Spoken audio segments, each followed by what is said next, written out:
저는 무려 한 10년 가까이 연불하는 분들의 그 감옥록, 연불을 해가지고 어떤 감흥을 받았다 하는 것을 카페에다가 계속 글을 올렸던 적이 있습니다.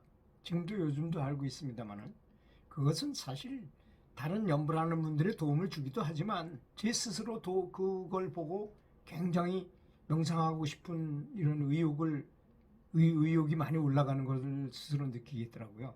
그래서 확실히 수행의 모범이 되는 분들의 그 수행을 따라하는 것, 이 굉장히 중요한 거라고 저는 생각합니다. 지금 한국에서 아주 돌풍을 일으키는 축구 감독이 있습니다. 바로 광주 FC의 이정효 감독이라는 분인데요. 이분이 어떻게 해서 그렇게 그 2부 팀이었거든요. K리그 1부 팀이 있고 2부 팀인데 2부 팀에서 작년에 이제 우승을 해가지고 올해 1부로 올라왔는데 일부러 올라온 팀이 글쎄 3위를 차지 3위. 대단한 실력이죠. 그래서 이분하고 이제 기자가 그 인터뷰한 거를 이렇게 제가 이 원고를 보니까 해외 축구하는 거 있잖아요. 해외 축구하는 거 보면 정말 그 감독들이 참 디테일하게 그 작전을 짜고 뭐 그럽니다. 그거를 많이 참고를 한다는 거예요. 특히 맨체스터 시티라든지 아스날이라든지 브라이튼 같은 경기를 주로 많이 본다 그래요. 그래가지고 자기가 이제 P급 지도자라는 이제 국가대표 지도자를 할 수 있는 그런 교육을 받으면서 어떤 축구를 할 것인가 하고 이렇게 묻는 질문에 포지션 파괴가 필요하다고 봤다고 그래요. 이 사람이 포지션에 너무 이렇게 이렇게 정해진 대로만 너무 하다 보면 아무래도 좀 그 유연하지 못하잖아요. 그 저 전술이. 그래서 이제 그렇게 했고, 그 다음에 이제 공 소유하는 거하고 공간 공간을 어떻게 지배할 것인가에 대해서 고민을 하고 이렇게 필요성을 많이 느꼈다 그래요. 그래서 이제 그 프리미어 리그 경기를 보면서 참 색다르구나. 우리도 저런 걸 좀 벤치마킹에다 쓰면 어떻겠는가 해가지고 이제 좋은 점을 하나씩 이제 빼가지고 온 다음에, 그런데 이제 그 팀하고 우리 팀은 다르잖아요. 광주 FC는 실력이 그 프리미어 리그 선수에 비해서는 떨어지잖아요. 그렇지만 우리한테 맞춰가지고 우리가 갖고 있는 인적 자원 그대로 그걸 그대로 맞춰가지고 다시 아주 세부 사항을 추가한다고 합니다. 시간은 오래 걸린대요. 근데 이제 처음에 몇 번을 그렇게 해보니까 그 중에는 좀 쉬워지죠. 아무래도 어려운 일도 자꾸 하다 보면 쉬워지잖아요. 실력으로. 그래가지고 그 팀이 무려 2부에서 1부로 승격한다는 것도 대단히 어렵거든요. 보통 승격한 팀은 맨 밑에 있어요. 12위나 11위나 뭐 이 정도인데 여기는 무려 맨 상위 스프레스에 있는 3위까지 올라가가지고 2위를 하겠다고 지금 큰 소리 치고 있을 정도니까 이 감독이 그런 걸 보면 확실히 벤치마킹, 다른 사람의 몸을 보는 것 이런 거 굉장히 중요하다고 저는 생각합니다. 그래서 우선 이렇게 되려면 축구의 개념을 정확하게 이 사람이 파악한 것처럼 우리도 명상 수행의 개념을 정확하게 파악한다고 저는 생각합니다. 그래서 저희 스승님의 그 수행의 개념이 어떻게 정리되셨는지를 보면요. 아주 어린 나이에 할머니가 눈이 어두워셔가지고 책을 대신 읽어주는 사람으로 식구 중에서 뽑혔어요. 또 또릿또릿하니까. 그래가지고 어린애가 볼 수 없는 책들 있잖아. 노자의 도덕경이라든지 뭐 불경의 금강경이라든지 화엄경이라 이런 거를 또 성경이라든지 뭐 창세기 구약 신약 이런 거를 수도 없이 할머니한테 읽어주다가 그런 나이에 때 애들이 볼 수 있는 거가 아니었잖아요. 그런데 나중에는 그런 걸 다 할머니한테 이해시키고 이렇게 알아듣게 쉽게 설명을 하다 보니까 자기가 나중에 매료돼가지고 할머니가 안 계실 때도 그걸 계속 보셨다 그래요. 그러니까 어린 나이에 어떤 공부를 하게 되면 효과가 16.5배나 높다는 겁니다. 우리나라 속담에 있죠. 그 말이 3살 벌을 여든 간다. 그거 3살 때가요.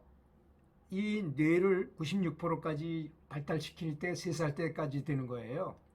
그래서 유치원 학생들하고 어른하고 같이 무슨 사물을 보여주면 애들도 똑같이 맞춰요.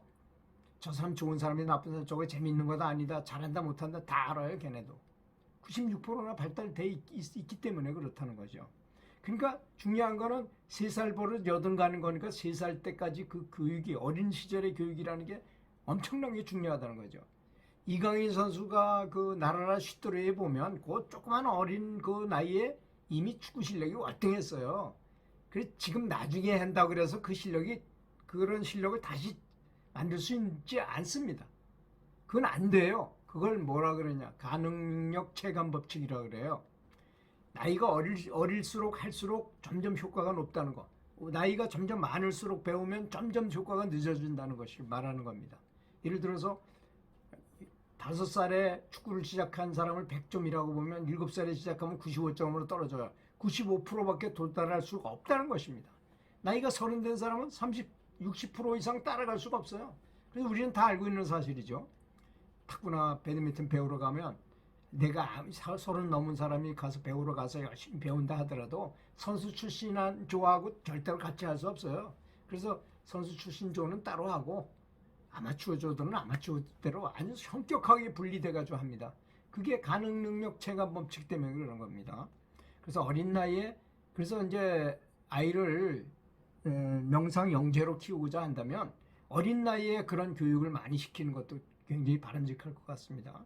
하여튼 우리 스승님은 그런 것에 대해서 개념이 아주 딱 정립이 되셨기 때문에 그렇게 똑똑하시고 현명하시고 독일 의사와 결혼하셨는데도 불구하고 결혼한 상태에서도 진리를 탐구하고자 여자의 몸으로 히말라야를 가셨어요. 참 대단한 신심이죠, 정말로. 그래도 남편이 기다려줬다는 거 아닙니까? 그 부인이 뭐 그렇게 잘못한 것도 아니고 그 종교적인 영적 체험을 위해서 간 거기 때문에 그랬다고 그러는데, 그리고 나서 그때 그 수행 과정의 그 말씀을 들어보면요, 본인이 이제 그분이 깨달았던, 못 깨달았던 스승님을 굉장히 이제 뭐 도를 구하고자 하니까 여기 스승도 찾아가 보고 저기도 가면 이렇게 엄청나게 많은 스승을 51분인가를 이렇게 찾아다녔다 그래요. 근데 그분들이 하시는 말씀을 철석같이 믿고 그분들이 지시하면 설사 죽으라면 죽는 시험까지 이렇게 하셨다 그래요. 어떤 스승이 그 사람이 먹어서는 안 되는 그런 오이를 먹으라 해가지고 한 병이나 먹고 며칠을 고생했다 그랬지만 그걸 다 먹었다는 거 아닙니까? 그렇게 똑똑한 분임에도 불구하고 스승님이 얘기하는 것을 아주 철저하게 실행하신 분이기도 합니다. 그리고 스승을 존중하고 스승이 아주 깊이 감사하면서 지시를 아주 헌신적으로 이렇게 수행하시고, 특히 가장 많이 하신 건 말씀을 잘 안 하시고 되도록 말을 하지 말고 계속 이어지게 24시간 동안 명상만 하셨다는 것입니다. 이래서 깨달음을 얻은 것입니다. 그분의 제자라고 한다면 그분이 하신 방법 똑같이 할 수는 없잖아요. 환경이 우리 다르지만. 그렇지만 그분이 하셨던 방식을 우리는 따라야 될 것입니다. 첫째, 우리는 직접 그런 경을 못 읽는다 하더라도 스승님이 이미 다 읽으시고 다 말씀하신 내용들을, 스승님의 교리를, 경전을 많이 보고 비디오를 많이 보고 해가지고 수행의 개념을 바로 정립해야 된다는 것이죠. 수행의 개념이 바르지 않다면 어떤 사람은 명상만 하면 다 되는 줄 알고 모든 걸 다 버리고 명상만 하는 사람도 있어요. 스승의 개념을 잘못 아신 것입니다. 스승님은 사랑이 모든 문제의 해결책이라고 말씀하셨어요. 어떨 때 명상을 못하고 내 새끼를 봐야 된다면 애를 보는 게 더 중요하잖아요. 그게 사랑을 실천하는 것이라는 것이죠. 이런 또 명상만이 최고가 아니고 사랑을 얻기 위해서 명상하는 것이고, 내면의 본성을 찾기 위해서 명상하는 것이고, 이 내면의 본성을 찾으면 그것이 바로 사랑이라는 거 아닙니까? 자비심이고 사랑이라는 것입니다. 그래서 제가 늘 말씀드리는 법화경 범행품에 보면 자비심이 곧 열애니라, 자비심이 곧 부처라는 뜻이에요. 그래서 그런 점을 아시고 제자라면 스승님이 하신 방향, 스승님이 하신 것 같이 그렇게 수행을 하고 다른 사람이 잘 되도록 하고 도반들한테 최선을 다해서 잘 되도록 기도해주고 최선을 다해서 온화한 말을 해주고 자기 주장만 옳다 그러지 않고 다른 사람의 얘기도 경청해주고 다른 사람의 얘기 이런 사람이 되게 많아요. 스승님의 얘기 아닌 다른 사람의 얘기는 무조건 개무시하는 사람이 되게 많아요. 그건 참 잘못된 것입니다. 동수 중에서도 등급이 높은 사람도 있고 낮은 사람도 있고 천차만별이고 아무리 낮거나 이런 사람이 하는 행동을 보고도 잘못된 행동을 보고 난 저렇게 하면 안 되겠다는 생각을 하면 되는 것이고 또 좋은 경지에 있는 분들한테는 받을 건 받아야 되는 것입니다. 특히 사랑을 실천해야 되는 것에 아주 취약적인 부분이 있는 것 같아요. 자비심을 발휘하고 사랑을 실천하고 또 명상을 수행을 했으면 회양을 해가지고 다른 사람이 잘 되도록 기도해야 되고 우크라이나 전쟁이 일어나거나 이스라엘 전쟁이 일어나면 정말 그분들이 평화를 갖기를 진심을 다해서 기도해야 되고 세상 모든 사람들이 평화를 얻기를 채식을 하기를 이런 거 기도해야 될 거 아니겠습니까? 제가 너무 흥분했나요? 잘 들어주셔서 감사합니다. 감사합니다.